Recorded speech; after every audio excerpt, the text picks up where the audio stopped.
Hi friends, ఈరోజు బీరకాయ fry ఎలాగ చేయాలో చూద్దాం. బీరకాయని ఇలా మొత్తం పీల్ చేసుకోండి. ఇలా చిన్న చిన్నగా తరిగి పెట్టుకోండి. ప్యాన్లో ఆయిల్ వేసుకోండి. ఆయిల్ వేడైన తర్వాత కొన్ని ఆవాలు,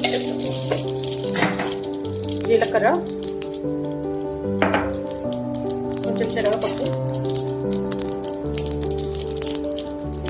వెల్లుల్లి, ఎండుమిర్చి, ఆనియన్స్ కొంచెం ఎక్కువగా వేసుకుంటేనే టేస్ట్ బాగుంటుందండి ఫ్రై.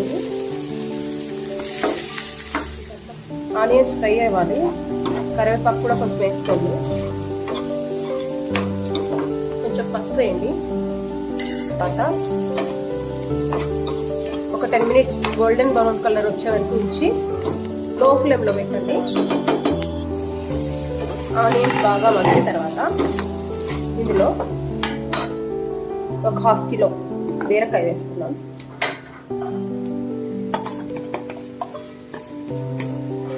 స్పూన్ సాల్ట్, రుచికి సరిపడా సాల్ట్ వేసుకున్న తర్వాత ఇలా బీరకాయని ఒక 5 minutes మీడియం ఫ్లేమ్లో పెట్టుకొని బీరకాయ ఇలా బాగా మగ్గిన తర్వాత ఇందులో ముందే పేస్ట్ చేసి పెట్టుకున్న పచ్చిమిర్చి అన్నమాట ఒక 4-5 తీసుకోండి, సరిపోతాయి. మొత్తం బాగా మిక్స్ చేసుకోండి. ఇప్పుడు మిక్స్ చేసుకొని దీన్ని ఒక 10 seconds మళ్ళీ మూత పెట్టుకొని చూసారా, బీరకాయ అంతా పచ్చిమిర్చి పచ్చివాసన పోయే వరకు బాగా మగ్గింది బీరకాయతో పాటు. ఇప్పుడు ఇందులో కొత్తిమీర వేసి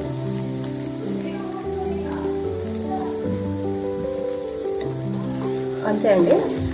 ఇది చాలా టేస్టీగా ఉంటుంది. ఒకసారి ట్రై చేయండి. ట్రై చేసి కామెంట్లో ఎలా ఉందో చెప్పండి. Okay friends, bye.